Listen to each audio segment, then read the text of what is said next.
नमस्कार दोस्तों, आप देख रहे हैं इंडिया गल्फ हिंदी खबर। मैं हूं मिंटू कुमार। दोस्तों, आज मैं आपको एक इम्पोर्टेंट चीज़ के बारे में बताने जा रहा हूं। जैसा आप सभी को पता है कि हर स्टेट में एक डिप्टी सीएम होता है, लेकिन अभी आपने देखा कि बिहार में जो इलेक्शन हुआ था उसके बाद जो एनडीए सरकार ने बनाया उसमें उसने दो दो डिप्टी सीएम रखा। तो मैं आपसे ये पूछना चाहता हूँ कि क्या एक राज्य में दो डिप्टी सीएम रखना ज़रूरी है। हालांकि बिहार में इससे पहले नहीं हुआ है, यानी बिहार के इतिहास में ये पहली बार हुआ है कि बिहार ने दो दो डिप्टी सीएम को रखा हुआ है। तो इसका क्या मेन उद्देश्य है? क्या ये राजनीतिक दलों ने खुद बनाया है या ये संविधान में इस बात का जिक्र है? तो चलिए दोस्तों, इस बात की बारे में हम बात करते हैं।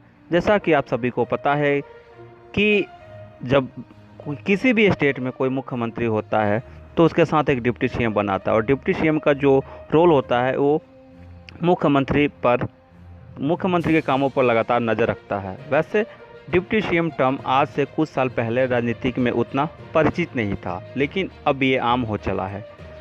अब हम जानते हैं डिप्टी सीएम आखिर करता क्या है।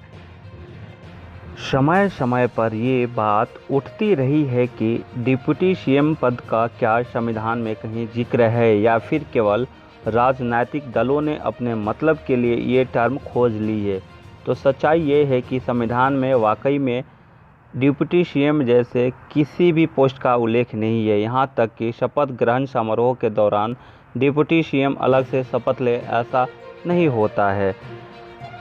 हम बात कर रहे हैं साल 1989 की, जब तत्कालीन राष्ट्रपति रामास्वामी वेंकटरमन देवीलाल चौधरी को शपथ दिला रहे थे। राष्ट्रपति उन्हें मंत्री पद की शपथ दिला रहे थे, जबकि देवीलाल खुद को बराबर उप प्रधानमंत्री बोल रहे थे। आखिरकार हारकर वेंकटरमन ने उन्हें टोकना छोड़ दिया। बाद में सुप्रीम कोर्ट तक मामला चला गया। वहां कोर्ट ने कहा कि भले वे खुद को उप प्रधानमंत्री माने, लेकिन उनके अधिकार केंद्रीय मंत्री जैसे ही रहेंगे, क्योंकि संविधान में ये टर्म नहीं है।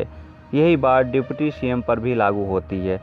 तब फिर इस पद को किसने तैयार किया और इससे क्या लाभ है, ये सवाल आता है।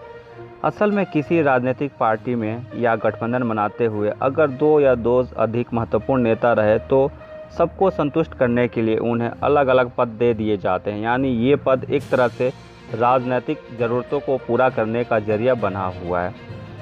अगर ये पद संविधान में होता तो कोई जानकारी या फाइल प्रॉपर चैनल से होते हुए ऊपर जाती, यानी पहले फाइल उप मुख्यमंत्री के पास पहुंचती और वहां से मुख्यमंत्री तक जाती, लेकिन ऐसा नहीं है।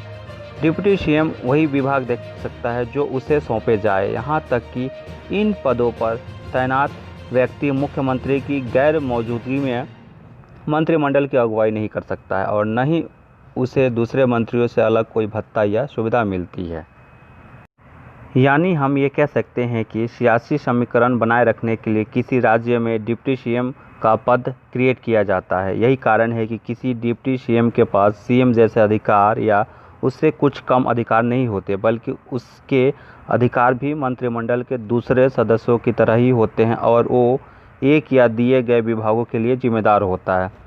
राजनैतिक समीकरण बनाए रखने के लिए बिहार में दो डिप्टी सीएम बनाए गए, वहीं आंध्र प्रदेश कहीं आगे है। आंध्र प्रदेश में एक या दो नहीं बल्कि 5 डिप्टी सीएम हैं। इस बारे में स्पष्टीकरण देते हुए वहां के मुख्यमंत्री जगनमोहन रेड्डी ने कहा था कि वे राज्य के हर वर्ग को प्रतिनिधित्व देना चाहते हैं, इसीलिए ये व्यवस्था की गई है। इसी तरह से पड़ोसी राज्य कर्नाटक में भी 3 डिप्टी सीएम है। वहीं उत्तर प्रदेश में पूर्ण बहुमत के बाद भी भाजपा ने 2 डिप्टी सीएम को शपथ दिलाई गई। गोवा में भी 2 डिप्टी सीएम है। इसके अलावा अन्य राज्यों व केंद्र शासित प्रदेश में एक एक ही डिप्टी सीएम है। साल 1946 से 1957 तक डॉक्टर अनुग्रह नारायण सिन्हा बिहार के डिप्टी सीएम पद पर तैनात रहे। इसके अलावा 50 के दशक में आंध्र प्रदेश में डिप्टी सीएम पद मिला था। तब नीलम संजीव रेड्डी देश के पहले डिप्टी सीएम बने थे। उस समय टी प्रकाशम मुख्यमंत्री थे। बाद में नीलम संजीव रेड्डी को सीएम बनाने का भी मौका मिला, लेकिन उन्होंने किसी को भी डिप्टी सीएम बनाने से मना कर दिया, और उन्होंने ये बताया कि ये गैर जरूरी पद है। दोस्तों, आपको क्या लगता है कि हर राज्य में 2 या 2 से ज़्यादा डिप्टी सीएम होना चाहिए? आप कमेंट में अपना सुझाव लिख सकते हैं।